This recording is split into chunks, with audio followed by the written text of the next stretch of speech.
현대식 나이 계산법이 있다. 현재 나이에 곱하기 0.8을 하면 요즘 시대에 맞는 나이가 나온다. 그럼 현재 50세의 진짜 나이는 40세다. 우리는 아직까지 옛날의 나이 계산과 사고에 맞춰 50을 너무 멀고 늙게만 생각한 것이 아닐까? 50대는 노련해지고 강해지는 나이, 젊을 때보다 하고 싶은 게 더 많은 나이, 그동안의 살아온 세월을 바탕으로 누구보다 여유롭고 자신이 생기는 나이다. 인생 100세 시대, 50은 제2의 인생이 시작되는 나이다. 50대의 체력이 바탕이 된다면 나를 사랑하는 자존감이 커진다.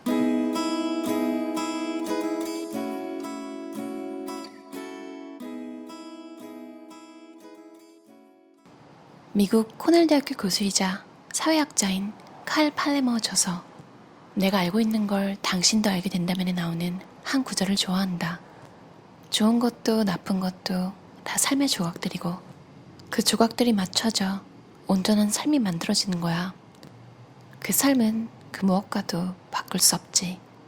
저자는 30대를 육아로 다 보내요. 아이가 3명이었는데요. 남편을 따라서 큰애를 낳고 나서 아는 사람이 하나도 없는 지방으로 갑니다. 그래서 인터넷 카페에 육아 얘기를 올리다가 글을 잘 써서 인터뷰랑 책 내자는 제의가 많이 들어온 거예요. 사실 그걸 시작한 건 아기를 잘 키우려고 한 건데 그 일로 인해 바빠지니까 육아가 좀 더 힘들어진 거죠. 근데 50대가 되니까 그 시절을 나쁘지만은 않게 생각하는 것 같아요. 부모 자식 관계는 참 생각처럼 쉬운 게 아니다. 이래도 힘들고 저래도 힘들다. 같이 아이 키우는 엄마들과 수다 떨며 스트레스를 푸는 것도 일시적이고 집으로 돌아오면 공허함은 그대로였다. 내가 좋아하는 일을 하자. 44세 때였다. 하고 싶은 일을 찾지 못해 아이들 삶의 주인인 것처럼 행세했던 건 아닐까? 무엇을 하면 좋을까? 진정으로 좋아하고 하고 싶은 게 무엇인지를 결정하는 데는 10분도 걸리지 않았다.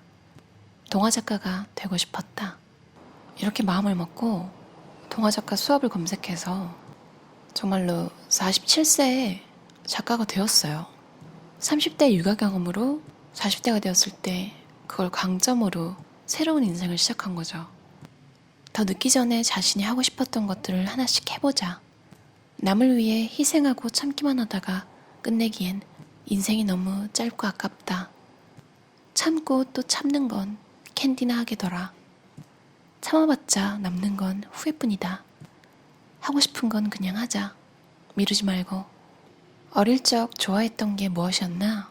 줄리 앤 줄리아라는 영화의 실제 주인공인 줄리아 차일드는 50세의 요리사로 새로운 인생을 시작했다. 레오나르도 다빈치는 54세에 모나리자를 완성했고 빅토리 위고는 60세에 레미제라블을 집필했다. 파스테르는 62세에 광견병 백신을 발견했고 스트라디바리는 83세에 세계 최고의 바이올린을 제작했다. 새로운 일에 대한 도전은 사람을 젊게 해준다. 40이든 50이든 당신은 도전하기 딱 좋은 나이다. 더 이상 빈 둥지를 들여다보지 말자. 50대가 기다려질 것이다. 좀 더 성숙해지고 여유로워지고 자유로워지는 나의 50대가 펼쳐질 것이다. 무엇을 해도 지금보다 잘할 수 있을 것이다. 이러던 저자가 갑자기 아무것에도 의욕을 못 느낍니다. 갱년기를 맞은 거죠. 항상 하면 된다 마인드로 극복해 나가는 스타일이었는데 의지만으로 안 되는 게 있다는 걸 알게 되니까 괴로운 거죠. 갑자기 공허해지고 불안하고 외로움도 생깁니다. 그리고 누워서 하루를 보내고 외출도 안 하고 그러다 보니까 또 쓸데없는 생각이 많이 들잖아요. 근데 또 겉으로는 멀쩡해 보이는 거죠. 철학자 에머스는 나에 대한 자신감을 잃으면 온 세상이 나의 적이 된다고 했다. 정말 그랬다. 상대방의 말 한마디, 행동 하나에도 서운함과 서러움이 느껴졌다. 부정적인 생각은 나의 삶을 자꾸 비관적으로 보게 했다. 이러다 영원히 글을 못 쓰면 어떡하지? 별것 아닌 거에도 깔깔거리고 웃다가 푹 꺼지는 감정의 롤러코스터를 자주 겪었다. 그러다가 동료 작가랑 전화를 해요. 1시간 내내 이야기하고 눈물도 흘리고 그러니까 동료 작가가 괜찮아 좀 쉬어 밥이나 잘 챙겨 먹고. 작가가 이 한마디에 속이 뻥 뚫립니다. 그래, 이건 쉬는 거지. 푹 쉬고 나면 기분도 좋아질 거야. 그래서 일어나가지고 씻고 1시간 넘게 걸리는 광화문으로 갑니다. 빌딩 지하 서점에서 마음에 드는 책들을 골라서 집으로 돌아오는데요. 그 중에 무라카미 하루키의 달리기를 말할 때 내가 하고 싶은 이야기도 있습니다. 위대한 작가이기도 하지만 마라토너이기도 한 하루키. 글쓰기도 힘들 텐데 왜 인간의 한계를 시험하는 힘든 마라톤을 20년 동안이나 쉼없이 도전하는 것일까? 그는 이렇게 말한다. 오랫동안 직업적으로 소설을 써나가기를 원한다면 우리는 그와 같은 위험한 체내의 독소에 대항할 수 있는 자기 면역 시스템을 만들어야 한다. 그렇게 함으로써 우리는 좀 더 강한 독소를 바르고 효과적으로 처리할 수 있게 된다. 다시 말하면 좀 더 힘 있는 이야기를 써나갈 수 있게 된다. 그리고 이 자기 면역 시스템을 만들어 놓고 오랜 기간에 걸쳐 유지해 나가려면 강력한 에너지가 필요하게 된다. 어딘가에서 그 에너지를 구해야만 한다. 하루키는 글만 잘 쓰는 게 아니라 아주 영리한 작가다. 체력적 요소뿐 아니라 멘탈의 건강까지 달리기를 통해 철저히 관리하는 것이다. 남루했던 나의 2달, 슬슬 이렇게 살고 싶진 않다는 생각이 스멀스멀 비집고 들어왔다. 셰익스피어는 현실을 있는 그대로 받아들이고 객관적으로 처리하는 것이 가장 유익하다고 했다. 40대보다 멋진 50대, 50대보다 멋진 60대를 위하여 이대로 주저앉을 수 없었다. 일단 몸을 움직여야 한다는 게 내 결론이었다. 읽어본 모든 책에서 떨어진 자존감을 찾는데 1순위로 추천한 방법은 운동이었다. 움직이지 않는 몸은 계속 움직이기 싫어한다. 무기력증은 삶을 송두리째 빼앗아간다. 운동은 몸을 움직이게 함으로써 무기력에서 벗어나게 할 가장 쉬운 방법이었다. 프랑스의 실존주의 철학자 가브리엘 마르셀은 세상에는 머리만으로는 뚫고 나갈 수 없는 벽이 존재한다.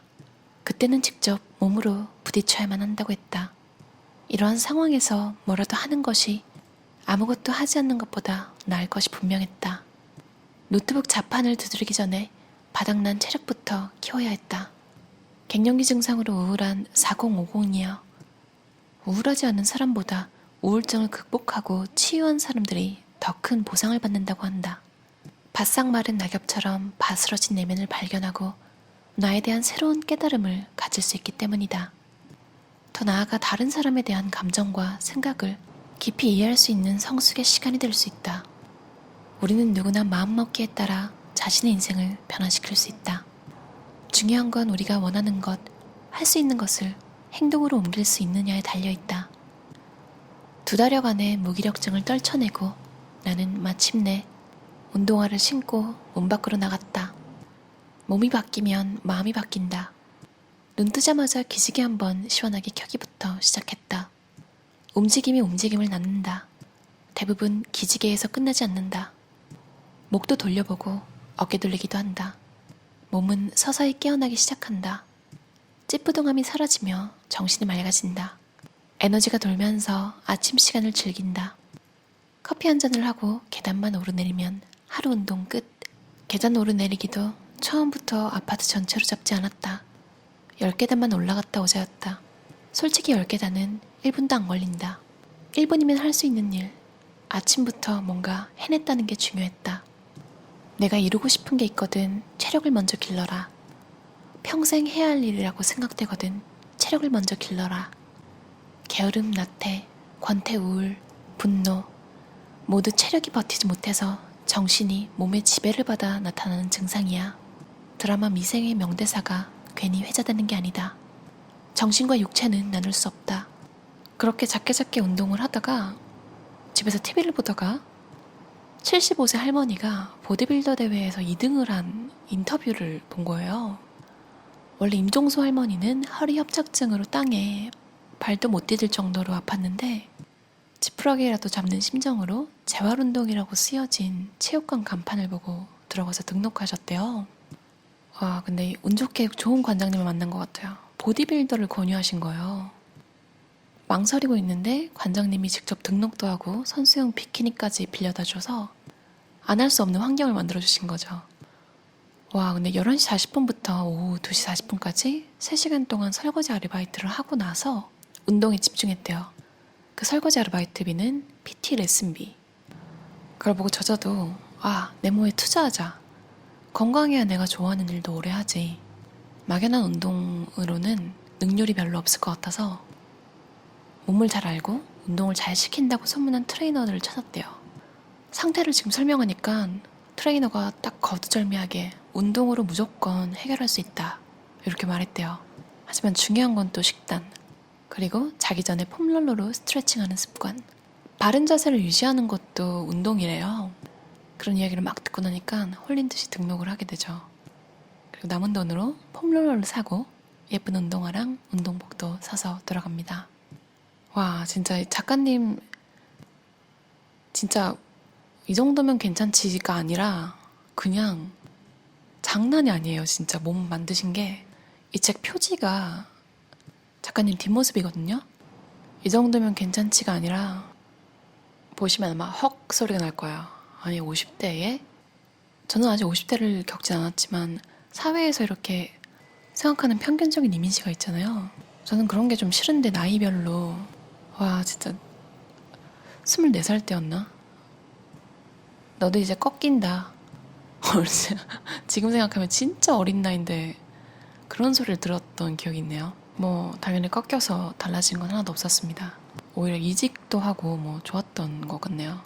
자세하게 기억은 나지 않지만 주변에 나이로 이렇게 후려치는 분들은 얘기 그냥 흘려들으세요. 별 도움도 안 됩니다.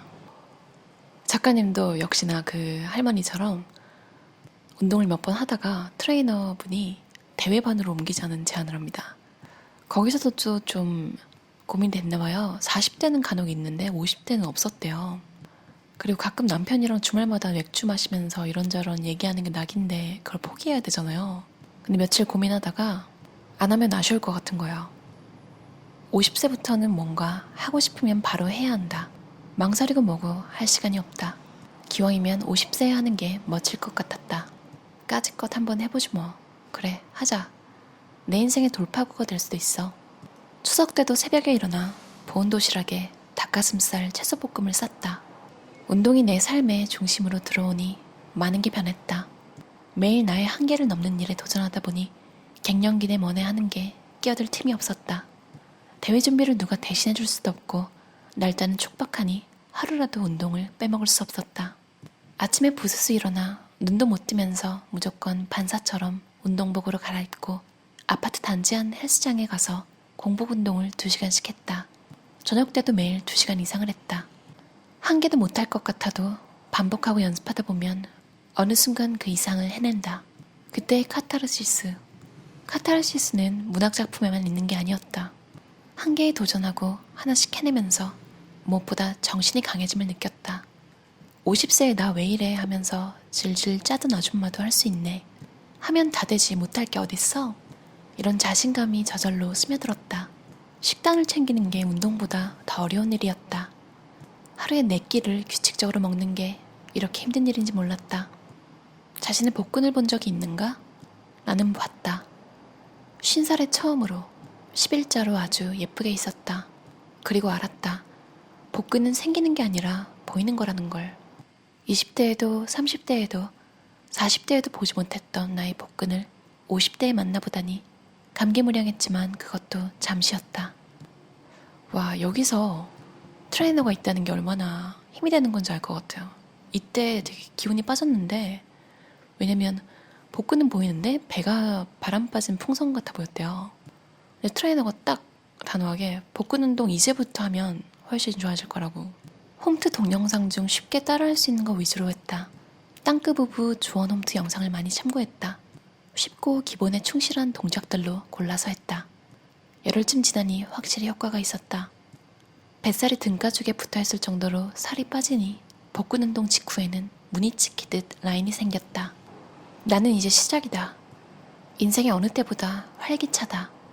50대에 뭔가를 시작하기는 늦었다고 생각하는가? 인생은 마라톤이다. 인생의 어느 나이에도 멋짐과 절정의 순간은 존재한다. 누구에게나 시작하기 가장 좋은 시간은 지금이다.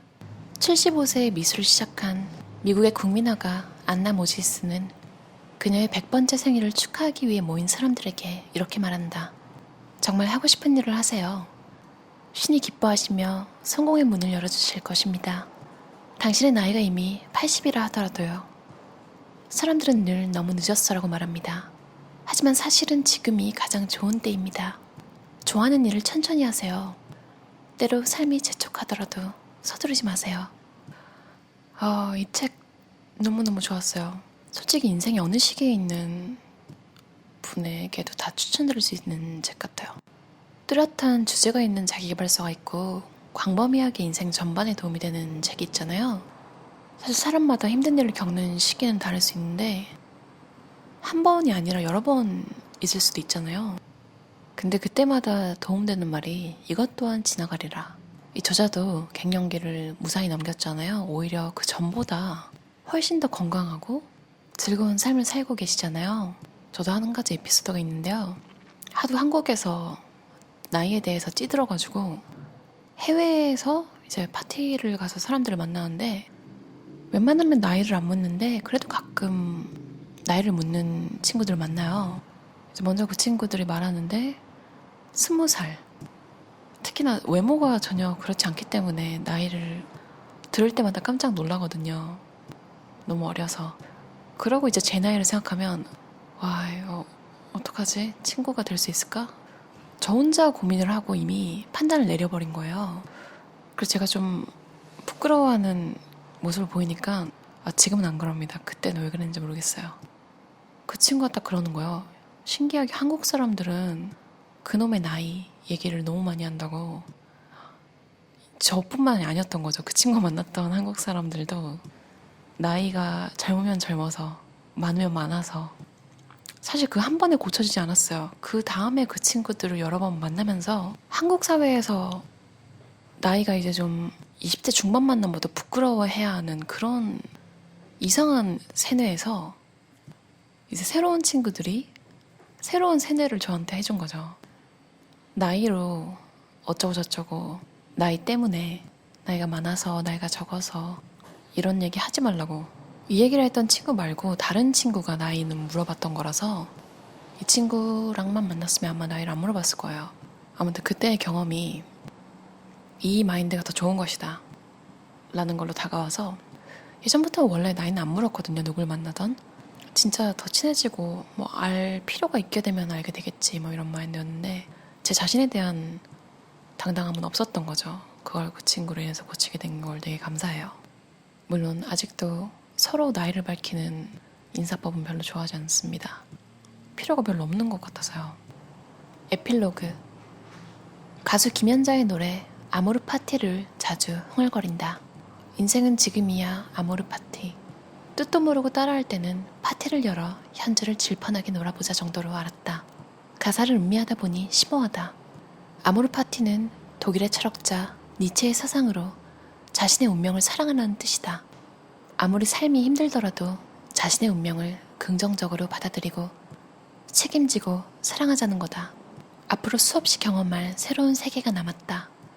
당당하게 잘 걸어갈 수 있도록 우리의 운명을 사랑하고 격려해주자. 50세, 파티는 시작되었다. 어느 순간이든 나를 사랑하자. 아모르 파티. 들어주셔서 감사합니다. 편안한 저녁 시간 보내세요.